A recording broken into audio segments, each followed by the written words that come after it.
So 25th December రోజున Tadepalli police station లిమిట్స్లో ఒక హౌస్ బ్రేకింగ్ జరిగింది.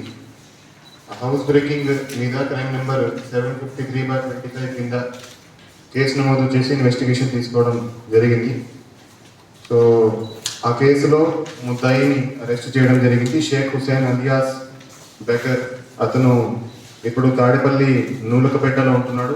యాక్చువల్గా అతను కృష్ణలంక విజయవాడ సంబంధించిన అతను. ఇతన్ని అరెస్ట్ చేసి ఈరోజు రిమాండ్కి పంపించడం జరుగుతుంది. ఇతను అరెస్ట్ చేసినాక 10 కేసెస్, మొత్తం 10 కేసెస్లో ఇతను ఒప్పుకోవడం జరిగింది. 10 కేసెస్ రికవరీ చేయడం జరిగింది.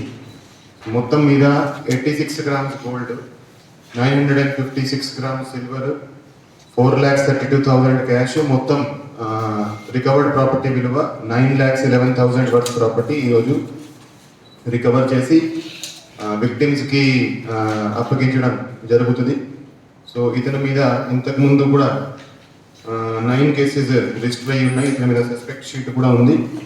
ఇతను ఏదైతే లాక్డ్ హౌసెస్ ఉంటాయో అది గమనించి అవి టార్గెట్ చేసి హౌస్ బ్రేకింగ్ అఫెన్సెస్ చేస్తూ ఉంటారు. ఈరోజు ఈ షేక్ హుసేన్ అనే అతన్ని అరెస్ట్ చేసి రిమాండ్కి పంపించడం జరుగుతుంది. సో ఈ మంచి డిటెక్షన్ చేసిన Tadepalli inspector, Tadepalli SIs and team వాళ్ళందరికీ సర్టిఫికెట్స్ ఇచ్చే విధంగిస్తున్నాము. సో గుంటూరు జిల్లాలో ప్రాపర్టీ అఫెన్సెస్ ఎవరైతే చేస్తున్నారో, కొంతమంది పాత అఫెండర్స్ మళ్ళా ప్రాపర్టీ అఫెన్సెస్కి పాల్పడుతున్నారో వాళ్ళందరికీ మేము వార్నింగ్ ఇస్తున్నాము. ప్రాపర్టీ అఫెన్సెస్ మళ్ళా చేస్తే పీడీ యాక్ట్ పెట్టే అవకాశం ఉంటుంది. సో పీడీ యాక్ట్ ఓన్లీ ఈ రౌడీల మీద, గాంజా వాళ్ళ మీద కాదు, ప్రాపర్టీ అఫెన్సెస్ చేస్తే కూడా పీడీ యాక్ట్ పెట్టే అవకాశం ఉంటుంది. ప్రాపర్టీ అఫెన్సెస్ ఎవరైతే మళ్ళా చేస్తున్నారో వాళ్ళ మీద కూడా మేము పీడీ యాక్ట్ పెట్టే ప్లాన్లో ఉన్నాము. సో ఎవరైతే పాత అఫెండర్స్ జైలు నుంచి బయటకి వచ్చి మళ్ళా అఫెన్సెస్లో పాల్పడుతున్నారో వాళ్ళని మళ్ళా బయటికి రాకుండా చర్యలు తీసుకోవడం జరుగుతుంది. సో దయచేసి మళ్ళా ఎవరు కూడా ప్రాపర్టీ అఫెన్సెస్ చేస్తే ఖచ్చితంగా మీరు పట్టుబడతారు. ప్రతి కేసును మేము డిటెక్ట్ చేసే ఒక ప్లాన్ మేము తీసుకొచ్చాము.